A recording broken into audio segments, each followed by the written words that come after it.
지난 주일에는 사무엘기하 1장부터 5장까지를 중심으로 이스라엘 12지파가 통합되어 하나의 통일 왕국이 세워져 가는 과정을 살펴보았습니다. 이 모든 과정에서 중심에 있었던 인물은 다윗 왕입니다. 그러나 그 모든 과정을 주도한 이는 다윗이 아니었습니다. 구약성경 사무엘기는 이스라엘 12지파를 통합하여 통일 왕국을 세운 이가 다름 아니라 하나님 자신이셨음을 보여줍니다. 하나님께서 다 하셨습니다. 그런데 이 말은 양면성을 가지고 있습니다. 이 고백이 바로 사용될 때 이것은 진정한 겸손이자 참된 하나님의 주 되심의 고백이 됩니다. 한 나라를 다스리는 왕의 입장에서 이 나라의 진정한 통치자는 왕이 아니라 하나님이심을 인정하고 왕권을 신권 앞에 내려놓는 것입니다. 그러나 때로 이 말은 사람이 자신의 욕망을 채우기 위해 인위적으로 버려놓은 일을 정당화하기 위해 사용됩니다. 자기 뜻대로 다 해놓고 하나님께서 다 하셨다고 말하는 것이지요. 하나님의 이름을 이용하여 사람의 그릇된 도모를 합리화하는 것입니다. 하나님께서 다 하셨습니다. 이것은 오용되기 쉬운 고백입니다. 왕권을 신권 앞에 내려놓느냐, 아니면 신권을 이용하여 왕권을 세우느냐. 많은 사람이 자신은 전자라고 말하지만 그렇게 말한 사람들의 대부분이 사실은 후자였음을 우리의 경험이 말해주지 않습니까? 이것이 간증의 위험성이라 할 수 있겠습니다. 많은 그리스도인들이 간증을 통해 하나님께서 다 하셨다고 고백합니다. 그러나 많은 경우 그 간증은 사람을 정당화하는 결과로 이어집니다. 하나님께서 다 하셨는데 나를 통해서 하셨으니 내가 하나님의 위대한 사람이라는 암시가 깔리게 되는 것이지요. 그러한 경험에 더해 볼 때 다윗의 이야기는 3000년 전 과거의 이스라엘 왕실에서만 일어난 이야기가 아니라 바로 오늘 스스로 내 삶의 왕이 되어 있는 우리들 자신에게서 일상적으로 반복되고 있는 이야기라 할 수 있겠습니다. 지난 주일에 이어 오늘도 그 이야기 속으로 함께 들어가 보고자 합니다. 사무엘기하 6장에는 하나님의 교회를 왕궁으로 모셔오는 이야기가 담겨 있습니다. 그것은 이스라엘 통합 왕국을 건설하는 모든 과정의 활용점정이라 할 수 있는 사건이었습니다. 12지파를 통합하고 예루살렘의 수도를 건립한 후에 언약궤를 수도 예루살렘에 모셔옴으로써 하나님이 세우시고 다스리는 나라의 모양새를 완성하는 것입니다. 사무엘기하 6장 3절을 보면 그때까지 언약궤는 아비나답의 집에 있었습니다. 아비나답의 집이 사울의 통치 기간 성소의 역할을 했던 것인데요. 사무엘상 7장 1절을 보면 기럇 여아림에 있는 아비나답의 집에 언약궤를 들여놓고 그의 아들을 거룩하게 구별하여 궤를 지키게 했다고 합니다. 이때는 사울이 왕으로 즉위하기 전이었습니다. 그러므로 그때부터 사울 왕의 통치 기간 전체를 통하여 언약궤는 아비나답의 집에 보관되어 왔던 것입니다. 이렇게 오랫동안 아비나답의 집에 있던 언약궤를 예루살렘으로 옮겨오기 위해 다윗은 성대한 세레머니를 벌입니다. 오늘의 본문인 사무엘기하 6장 1절을 보시면 다윗은 언약궤를 옮겨오기 위해 이스라엘에서 장병 3만 명을 징집합니다. 대단한 인원이지요. 다윗이 그만큼 성대하게 온 국가가 함께하는 행사를 준비한 것입니다. 다윗은 사람들을 이끌고 유다의 바알라로 갑니다. 바알라는 앞에서 말씀드린 기럇 여아림의 다른 이름입니다. 궁금하신 분은 여호수아기 15장 9절을 찾아보시기 바랍니다.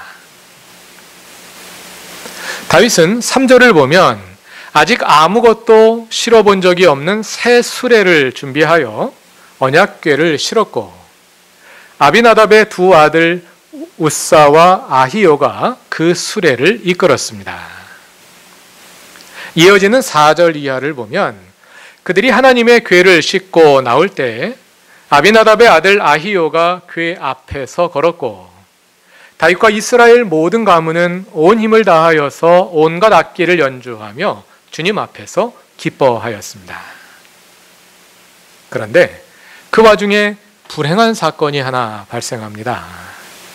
언약궤 이동 행렬이 나곤의 타작마당에 이르렀을 때 갑자기 소들이 이상 행동을 보이며 흔드는 바람에 언약궤가 수레에서 떨어질 위험에 처한 것입니다.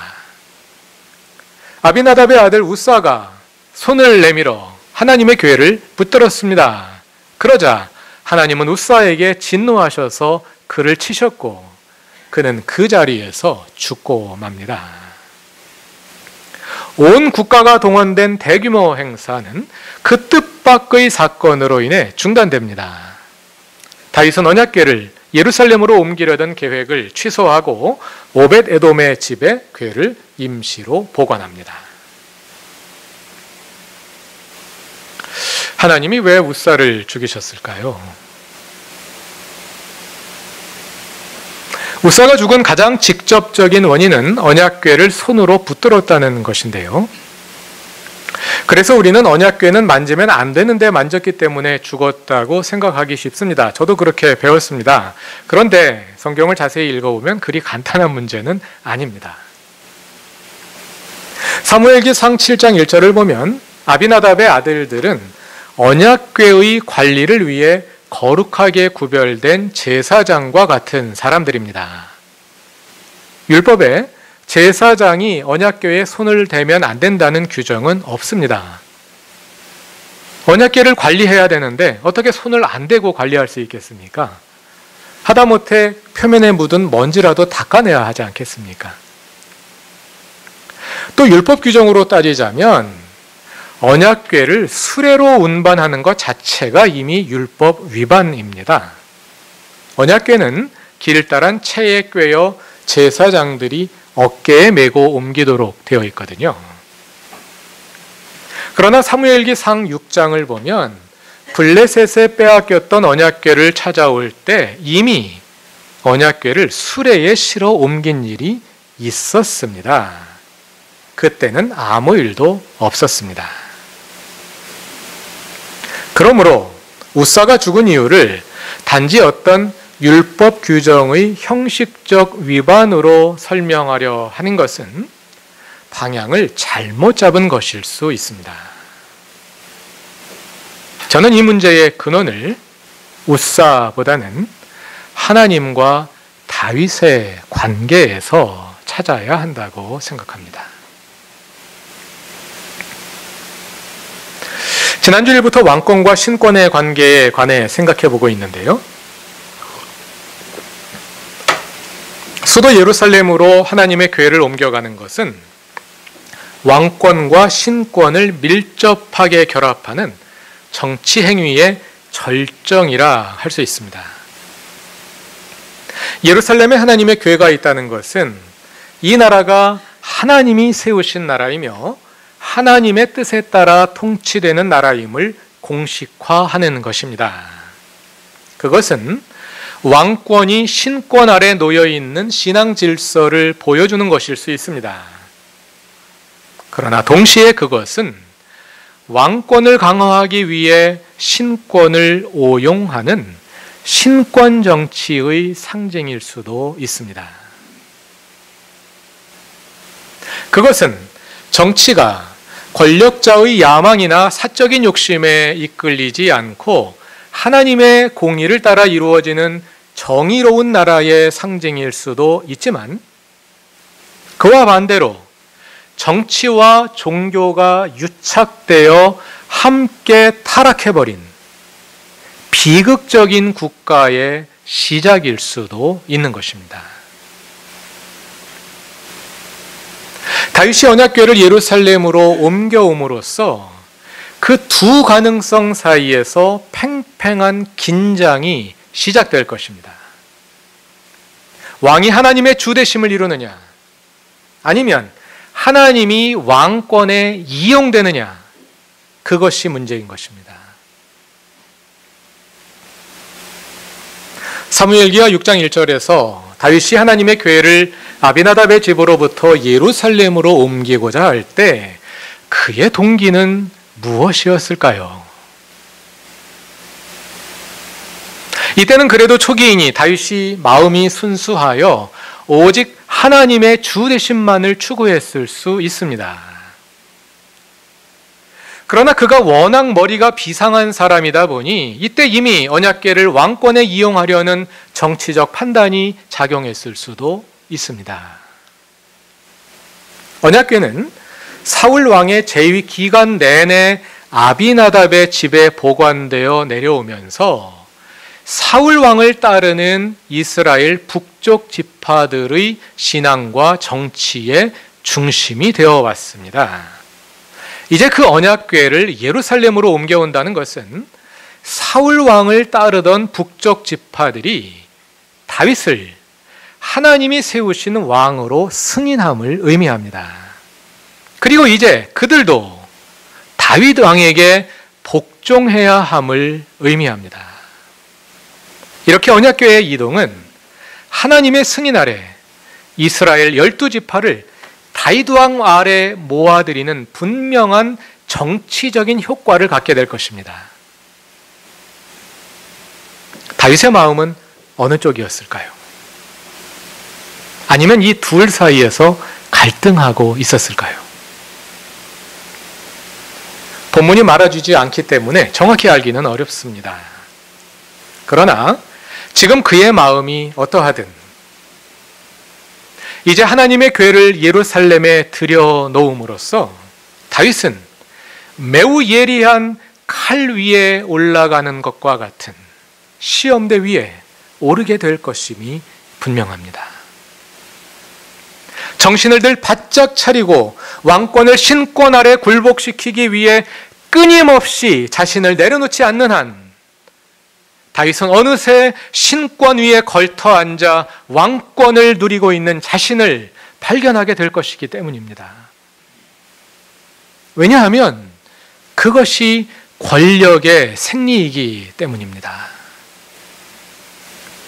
권력은 마치 맹견과 같아서 목줄을 단단히 채워 가두어 두지 않는 한 잠시 한눈 파는 사이에 튀어나가 사람을 물곤 하지요. 사람만 물겠습니까? 하나님도 무는 것이 권력입니다. 그러므로 권력이 사람을 위해 봉사하게 하려면, 권력이 하나님의 뜻에 따르게 하려면 단단히 길들이지 않으면 안 됩니다. 그리고 늘 묶어두고 감시해야 합니다. 그래서 꼭 필요할 때만 그 힘을 발휘하게 해야 합니다. 저는 오늘의 본문 사무엘기하 6장에서 하나님은 그렇게 왕권이라는 맹견에게 분명한 메시지를 전달하고 계시다고 생각합니다. 이제 하나님의 궤가 예루살렘 성에 들어가고 나면 예루살렘이 멸망하기까지 그곳을 떠나지 않을 것입니다. 아마도 다윗이 지금은 순수한 하나님의 주대심의 신앙으로 왕권을 신권에 굴복시키기 위해 하나님의 궤를 예루살렘에 모셔오는 것일 수 있습니다. 그러나 그렇다 할지라도 그 구도가 그리 오래가지는 못할 것입니다. 왕이 늘 깨어서 하나님의 주대심을 그 나라의 통치에 실현하기 위해 무던히 애쓰지 않는 한 어느새 왕권이 저 위에 올라가고 하나님의 괴는 왕권을 정당화하는 지배 이데올로기의 상징물로 전락하게 될 것이 뻔하기 때문입니다. 그렇기 때문에 하나님은 당신의 임재를 보여주는 언약궤가 처음 예루살렘으로 들어가고 있는 이 시점에서 이스라엘의 통일 왕국을 시작하며 앞으로 모든 왕들의 통치의 표상이 될 역사의 이 단계에서 하나님의 존재를 분명히 보여주며 동시에 미래의 왕들을 분명히 일깨워 주시고자 했던 것입니다. 그 메시지는 이것입니다. 하나님을 두려워하라.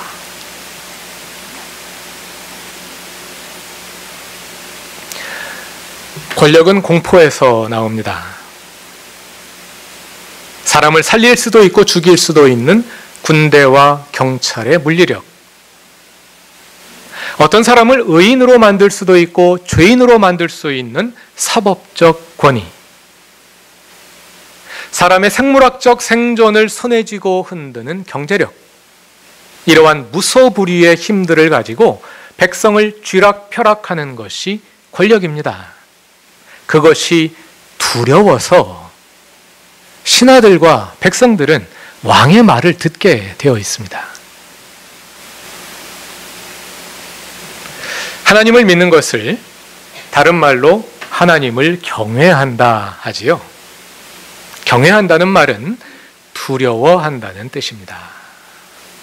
하나님을 믿는 것은 하나님을 두려워하는 것입니다. 바꾸어 말하면 내가 두려워하는 그것이 바로 내가 믿는 것입니다. 그러므로 권력이 사람들의 두려움의 대상이 될 때 권력은 신이 됩니다. 권력에 안주하는 것은 내가 사람들의 두려움의 대상이 된다는 그 사실을 즐기는 것입니다. 내가 하나님이 되는 것입니다.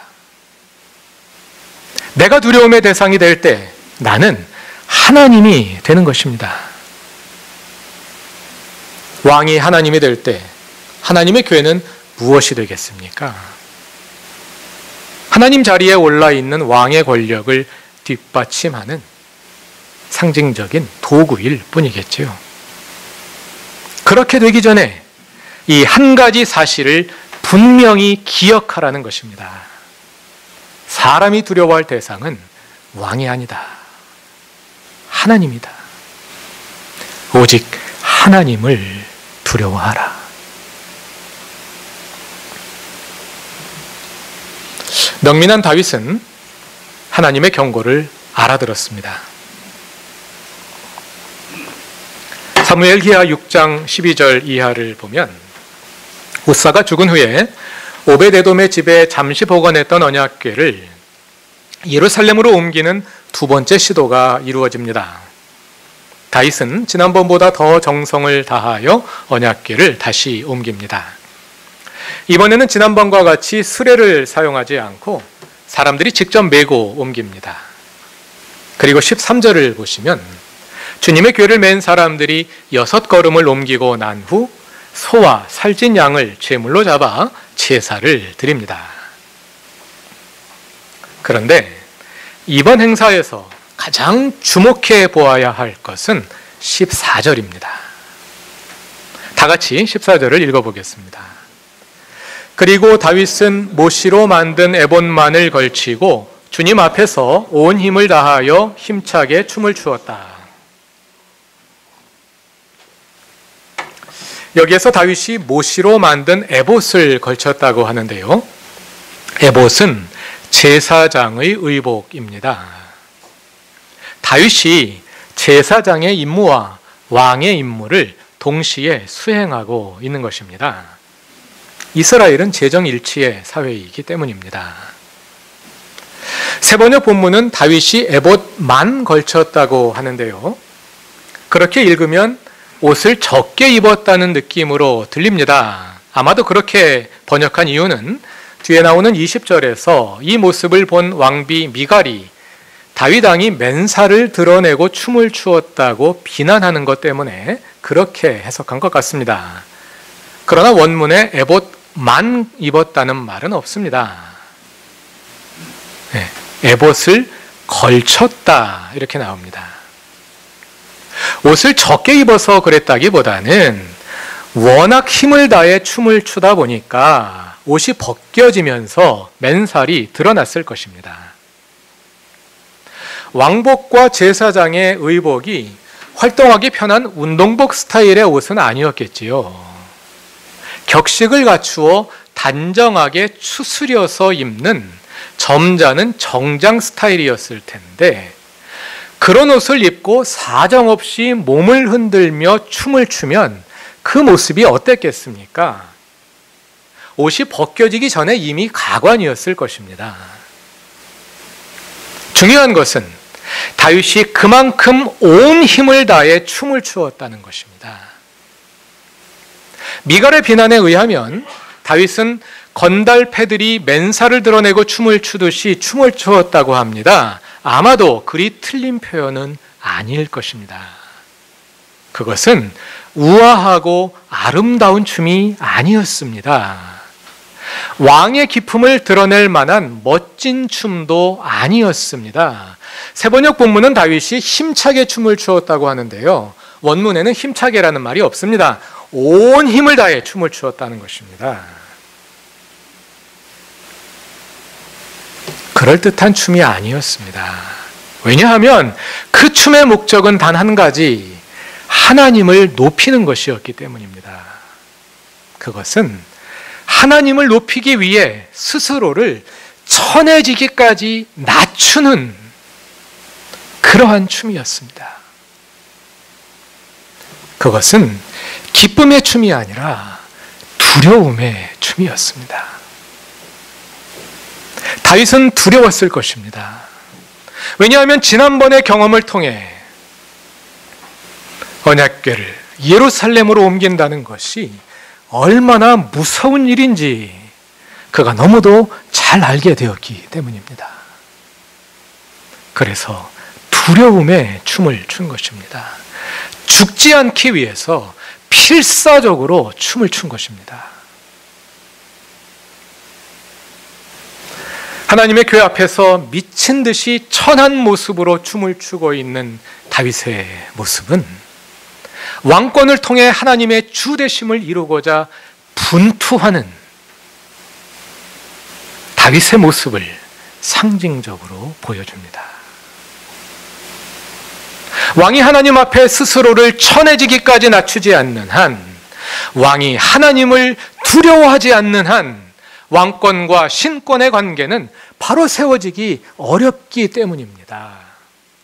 왕이 하나님의 주되심을 이룬다는 것이 그만큼 어려운 일이기 때문입니다. 왜 그럴까요? 왕이기 때문입니다. 힘이 있기 때문입니다. 모든 것을 알고 모든 것을 가지고 있기 때문에 모든 사람이 그를 두려워하기 때문입니다. 게다가 다윗은 명민하고 지략이 뛰어난 사람이기 때문에 더 힘들었을 것입니다. 끊임없이 자신의 꾀가 하나님보다 앞서는 것을 발견하며 그것을 절제하고 그것을 조절해야 했을 것입니다. 이어지는 다윗의 이야기를 읽어보면 그 역시 자주 왕권의 유혹에 넘어갔습니다. 밧세바와의 범죄를 덮기 위해 햇사람 우리아를 사지에 내보내 죽게 한 일과 더 큰 권력에 대한 욕망으로 인구조사를 실시한 것이 그 대표적인 사례입니다. 그러나 다윗이 다른 점은 그가 자신의 잘못을 인정하고 다시금 하나님 앞에 무릎을 꿇었다는 것입니다. 언약궤 앞에서 온 힘을 다해 춤을 추던 그 처절한 모습으로 말입니다. 왕이 그의 통치에 하나님의 주되심을 이루는 것은 정말 어려운 일입니다. 왕권을 신권에 굴복시킨 것 같아도 다시금 왕권이 고개를 들고 일어나 신권을 이용하려 들기 때문입니다. 그러나 어디 한 나라의 왕만 그렇겠습니까? 우리 자신의 삶에서 스스로 왕이 되어 있는 우리가 우리 삶에 하나님의 주 되심을 이루는 일도 결코 쉽지 않음을 우리가 경험을 통해 잘 알고 있지 않습니까? 우리 삶에서 하나님의 주 되심이 이루어지지 못하고 있다고 생각될 때, 우리가 파라오의 질서에 지배당하고 있다고 느낄 때 스스로에게 물어보시기 바랍니다. 나는 누구를 두려워하고 있는가? 지금 내가 두려워하고 있는 그 대상이 누구인가? 내가 두려워하고 있는 그 대상이 만일 하나님이 아니라면 다시 그 지점으로 돌아갑시다. 다윗이 언약궤 앞에서 온 힘을 다해 처절한 춤을 추던 그 지점으로 말입니다. 우리가 하나님을 두려워할 때 파라오의 질서를 두려워하지 않을 수 있습니다. 파라오의 질서의 어떤 위협이나 유혹도, 또는 파라오의 질서가 주는 안정과 번영이 나를 떠나갈지 모른다는 염려도 진정 하나님을 두려워하는 사람에게는 힘을 쓰지 못합니다. 하나님을 두려워하는 성도들이 됩시다. 하나님을 믿는 것은 오직 하나님만 두려워하는 것입니다. 하나님만 두려워하고 다른 어떤 것도 두려워하지 않는 것입니다. 왜냐하면 오직 하나님이 우리의 주님이시기 때문입니다. 하나님을 두려워하며 일상에 하나님의 주 되심을 이루어가는 그로터기 교회의 사랑하는 모든 교우들의 길에 하나님께서 늘 함께 계시기를 바랍니다. 다 같이 기도드리겠습니다. 하나님, 우리가 주님을 경외합니다. 때로 주님 아닌 것들이 우리의 두려움의 대상이 되어 하나님의 자리를 차지하려 합니다. 어리석은 우리는 종종 그것들에 하나님의 자리를 내어주고 정작 하나님은 뒤편에 몰아둔 채 불신의 삶을 살아갑니다. 그러나 주님, 그러한 모습을 주님 앞에 내어놓고 회개하며 다시 처음 그 지점으로 다윗이 처절하게 스스로를 낮추던 그곳으로 돌아갑니다. 주님께서 우리 삶에 온전히 주님 되시옵소서. 우리가 오직 주님만 두려워하고 주님 아닌 어떤 것도 두려워하지 않게 하소서. 예수님의 이름으로 기도드립니다. 아멘.